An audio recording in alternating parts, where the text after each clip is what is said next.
வணக்கம். உங்க ஆய்வு குறிப்புகளை படிக்கும்போது ஒரு ரொம்பவே வித்தியாசமான ஒப்பீடு கண்ணுல பட்டுச்சு. சொல்லுங்க. 14 வயசுல முதல் தடவையா பைபிள பாக்குற ஒரு பையனோட மனநிலைக்கும், ம். இப்பதான் புதுசா ஸ்டாக் மார்க்கெட்டுக்குள்ள வர்ற ஒருத்தரோட மனநிலைக்கும் என்ன சம்பந்தம் இருக்க முடியும்? ஆ, அது ஒரு சுவாரஸ்யமான ஒப்பீடு தான். கேட்கவே சம்பந்தம் இல்லாம இருக்குல்ல. ம். ஆனா இந்த ரெண்டு வெவ்வேறு சூழ்நிலைகளுக்கு பின்னாடியும் ம். ஒரே மாதிரி ஒரு மனித உளவியல் வேலை செய்யுது. அத பத்தி தான் நாம இன்னைக்கு ஆழமா பார்க்க போறோம். கரெக்ட். அதாவது ஒண்ணுமே தெரியாத ஒரு விஷயமோ ரொம்பவே குழப்பமா இருக்கிற ஒரு சிஸ்டமோ எப்படி நம்ம மனசுல ஒருவித மாயையையும் இது ஏதோ பெரிய தெய்வீகமான விஷயங்கிற எண்ணத்தையும் உருவாக்குதுன்னு அலச போறோம். இது மதம் பத்தியோ பணம் பத்தியோ இல்ல, நம்ம மூளை எப்படி யோசிக்குதுங்கிறத பத்தி. சரியா சொன்னீங்க. இது ஒரு அடிப்படை மனோபாவம். நமக்கு புரியாத, நம்ம அறிவுக்கு மிஞ்சின ஒரு விஷயத்த பார்க்கும்போது, நம்ம மனசு தன்னைத்தானே சமாதானப்படுத்திக்க ஒரு கதைய உருவாக்கிக்குது. ஓ. நாம அந்த 14 வயசு பையனோட அனுபவத்துல ஆரம்பிச்சு, பங்குச்சந்தையோட சிக்கலான உலகம் வரைக்கும் போய், இந்த ரெண்டுக்கும் நடுவுல ஓடுற அந்த ஒரே உளவியல் நூல பிடிக்க போறோம். சூப்பர். சரி, அந்த 14 வயசு அனுபவத்துல இருந்தே ஆரம்பிக்கலாம். கண்ணு முன்னாடி ஒரு பெரிய புத்தகம். ஆமா. இது கடவுள் எழுதின முழுமையான உண்மை, இதுல தப்பே இருக்காதுன்னு ஒரு எண்ணம் வருது. உங்க குறிப்பு என்ன சொல்லுதுன்னா, இந்த எண்ணம் அந்த புத்தகத்தால வரல, அந்த மனநிலையால தான் வருதுன்னு.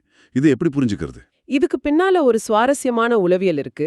பாருங்க, ஜான் பியாஜே மாதிரி உளவியலாளர்கள் என்ன சொல்றாங்கன்னா, குழந்தைங்க யோசிக்கிற விதம் பெரியவங்கள விட கம்மி இல்ல.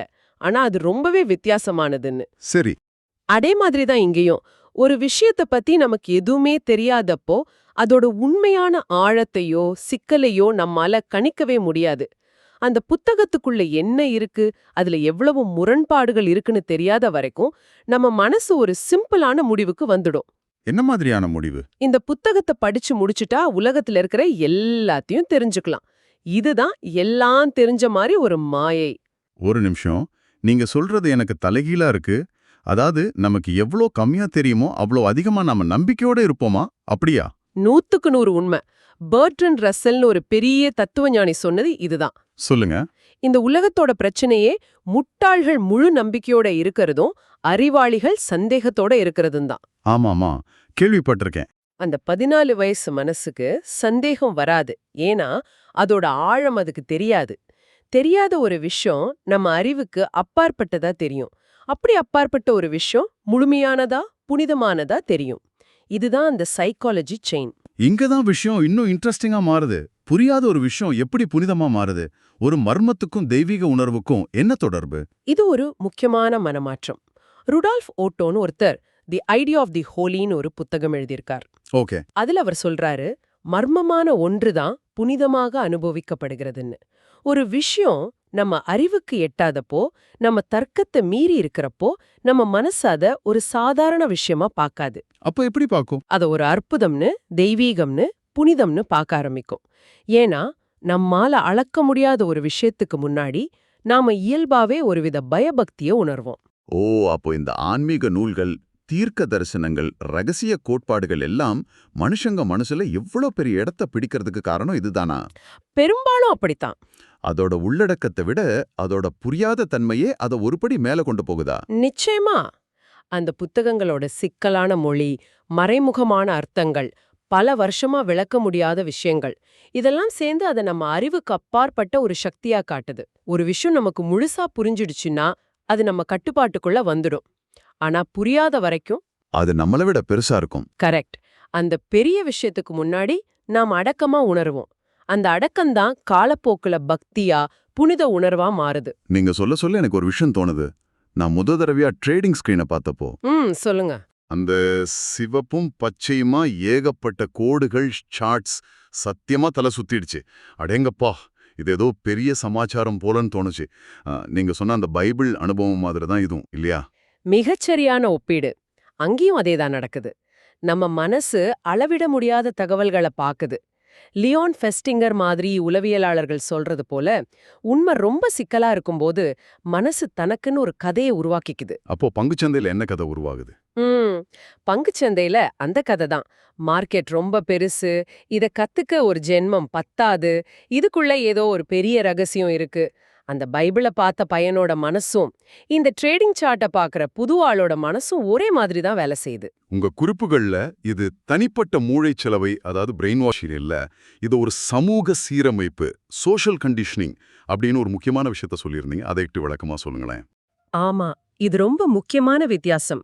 மூளைச்சலவைனா ஒருத்தரோட நம்பிக்கைய பலவந்தமா மாத்துறது. ஆனா இங்க நடக்கிறது வேற. ம் எப்படின்னா, ஒரு பொது ஊருக்குள்ள போற மாதிரி. அங்க இருக்கிறவங்க எல்லாம் ஒரு குறிப்பிட்ட மாதிரி தான் பேசுறாங்க, யோசிக்கிறாங்கன்னா, கொஞ்ச நாள்ல நாமளும் இயல்பா அவங்கள மாதிரியே மாறிடுவோம். அது மாதிரி தான் பங்கு சந்தைக்குள்ள நுழையும் போது. சுத்தி இருக்கிறவங்கள சொல்றத நம்ப ஆரம்பிச்சிடுறோம். அதேதான். இது ரொம்ப கஷ்டம், இது குரு சொன்னாதான் புரியும், 100 இண்டிகேட்டர் படிச்சாதான் ஜெயிக்க முடியும்னு சுத்தி இருக்கிறவங்க எல்லாம் சொல்லும்போது நாமளும் அதை நம்ப ஆரம்பிச்சிடுறோம். ஆமா, நீ இன்னும் கத்துக்க வேண்டியது நிறைய இருக்குங்கிற எண்ணம் நமக்குள்ள ஆழமா பதிஞ்சிடுது. இதுக்கு மைக்கேல் ஃபூக்கோ சொல்ற ஒரு விஷயம் நல்லா பொருந்தும். அறிவு என்பது அதிகார கட்டமைப்புகளால் வடிவமைக்கப்படுகிறதுன்னு அவர் சொல்றார். அதிகார கட்டமைப்புகளா? சிக்கலானதுன்னா அது புத்திசாலித்தனமானதுங்கிற நம்பிக்கை. இதெல்லாம் தான். அப்போ இதுக்கெல்லாம் என்னதான் அர்த்தம்? உண்மையான நிலவரம் என்ன? உங்க குறிப்புல சந்தை நகரத்துக்கு உண்மையில 2 காரணங்கள் தான் இருக்குன்னு சொல்லியிருக்கீங்க. ஆமா, ஒன்னு, எனக்கு இந்த விலைக்கு இப்பவே வேணும்னு அடம்பிடிச்சு வாங்குறவங்களோ விக்கிறவங்களோ, அதாவது அக்ரெசிவ் ஆர்டர்ஸ். சரி. இன்னொன்னு, அப்படி வாங்குறதுக்கும் விக்கிறதுக்கும் எவ்வளோ பணம் சந்தையில தயாரா இருக்குங்கிறது, லிக்விடிட்டி. இவ்ளோ சிம்பிளான உண்மையை ஏன் ஏத்துக்க முடியல? இங்க தான் நம்ம ஈகோ, அதாவது நம்ம அகந்தை உள்ள வருது. விலைங்கிறது தேவைக்கும் விநியோகத்துக்கும், அதாவது டிமாண்ட் அண்ட் சப்ளைக்கும் நடக்கிற போட்டிதான்னு பல வருஷங்களுக்கு முன்னாடியே ரிச்சர்ட் வைக்காஃப் மாதிரியான ஆய்வாளர்கள் சொல்லித்தாங்க. ஆனா இந்த எளிமையான உண்மை நம்ம ஈகோ ரொம்ப காயப்படுத்துது இல்லையா? ரொம்ப கஷ்டம். அப்போ நான் பட்ட கஷ்டமெல்லாம் வீணாங்கிற கேள்வி மனசுக்குள்ள வரும். ஆனா நிஜமாவே அவ்வளோ சிம்பிளா? அப்போ ஏன் பெரிய பெரிய நிபுணர்கள், அனலிஸ்ட்ஸ் எல்லாரும் இண்டிகேட்டர்ஸ், ஃபேன்சி தியரின்னு பேசுறாங்க? அவங்களுக்கெல்லாம் இந்த சிம்பிளான விஷயம் தெரியாதா?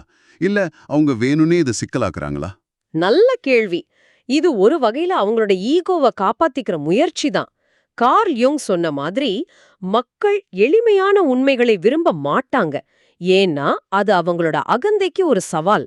ஓ, சிக்கலான ஒரு விளக்கத்தை ஏத்துக்கிறது, நான் ஒரு புத்திசாலித்தனமான கஷ்டமான விஷயத்த கையாள்றேங்கிற ஒரு பெருமித உணர்வை கொடுக்குது. ஆனா இது அடிப்படையில் வாங்குறவங்களுக்கும் விக்கிறவங்களுக்கும் நடக்கிற சண்டைதாங்கிற உண்மையை ஏத்துக்கிட்டா அந்த பெருமிதம் போயிடும்.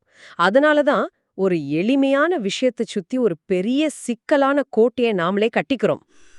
அப்போ நாம ஒரு வகையில இந்த சிக்கலான விஷயங்களுக்கு அடிமையாயிரோமா? இந்த இண்டிகேட்டர்ஸ், ஃபார்முலாஸ்லாம் ஒரு வித போதை மாதிரி தானா? அது ஒரு சரியான ஒப்பீடு. டேனியல் கானிமன் சொல்ற மாதிரி சிக்கலானது ஆழமான அறிவு இருக்கிற மாதிரி ஒரு பிரம்மைய கொடுக்குது. ஒரு பிரம்ம? ஆமா, காலையில காஃபி குடிச்சாதான் வேலை ஓடும்னு நினைக்கிற மாதிரி இந்த இண்டிகேட்டரை பார்த்தாதான் ட்ரேட் பண்ண முடியும்னு ஒரு மனநிலைக்கு வந்துடுறோம். அது உண்மையா உதவுதாங்கிறது 2வது விஷயம். ஆனா அந்த இண்டிகேட்டர்ஸ் ஃபார்முலாஸ் எல்லாம் ஒரு முக்கியமான வேலையை செய்யுது. என்ன அது? அது நம்ம மனசுல இருக்கிற நிச்சயமற்ற தன்மை, அதாவது அன்சர்டனிட்டி குறித்த பயத்தை மறைக்குது. ஒரு சார்ட்ல 10 கோடு போடும்போது ஏதோ நம்ம கட்டுப்பாட்டுல இருக்கிற மாதிரி ஒரு உணர்வு வருது. அது ஒரு போலியான பாதுகாப்பு உணர்வு. அந்த உணர்வுக்கு தான் நாம அடிமையாகிறோம், அந்த இண்டிகேட்டருக்கு இல்ல. இதுதான் நம்மள கடைசி ஒப்பீட்டுக்கு கூட்டிட்டு போகுது. உங்க குறிப்புல எரிக் ஃப்ராம் பத்தி ஒரு வரி இருந்துச்சு. நவீன கால மனிதன் கடவுளுக்கு பதிலா சிஸ்டம்களை வைக்கிறான்னு அவர் சொல்றாரு. இது எப்படி இந்த பிரச்சனையோட பொருந்துது? இதுதான் இந்த முழு கலந்துரையாடலோட உச்சகட்டம்னே சொல்லலாம். 300 காலத்துல வாழ்க்கையில நடக்கிற கணிக்க முடியாத விஷயங்களை, நோய், பஞ்சம், மரணம், இந்த மாதிரி விஷயங்களையா?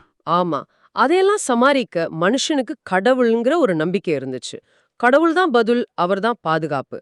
ஆனா இந்த நவீன அறிவியல் உலகத்துல கடவுளோட இடம் காலியாகிடுச்சு. ஆனா அந்த இடத்துக்கான தேவை இன்னும் இருக்கு. கரெக்டா சொன்னீங்க. நிச்சயமற்ற தன்மையிலிருந்து ஒரு பாதுகாப்பு தேடுற அந்த ஆழமான உளவியல் தேவை அது இன்னும் அப்படியே தான் இருக்கு. ஓ, அப்போ அந்த காலி இடத்துல தான் இந்த தோல்வியே இல்லாத பெர்ஃபெக்ட் ஸ்ட்ராட்டஜி அல்லது புனிதமான சிஸ்டம் எல்லாம் உட்காருதா? மிகச் சரியா சொன்னீங்க. இன்னைக்கு பங்குச் சந்தையிலயோ இல்ல வாழ்க்கையோட மத்த இடங்கள்லயோ ஒரு சரியான உத்தியோ அல்லது தோல்வியே இல்லாத ஒரு சிஸ்டமோ நம்மள காப்பாத்திடோன்னு ஒரு மாயைய நம்ம தேடுறோம். ஒரு காலத்துல கடவுள்கிட்ட சரணடைஞ்ச மாதிரி இன்னைக்கு ஒரு சிஸ்டம் கிட்ட சரணடைய நாம தயாரா இருக்கோம். ஆச்சரியமா இருக்கு. 2மே ஒண்ணுதான். வாழ்க்கையோட நிச்சயமற்ற தன்மைய பார்த்து வர்ற பயத்துக்கு வெவ்வேறு காலத்துல நாம கண்டுபிடிச்ச பதில்கள்.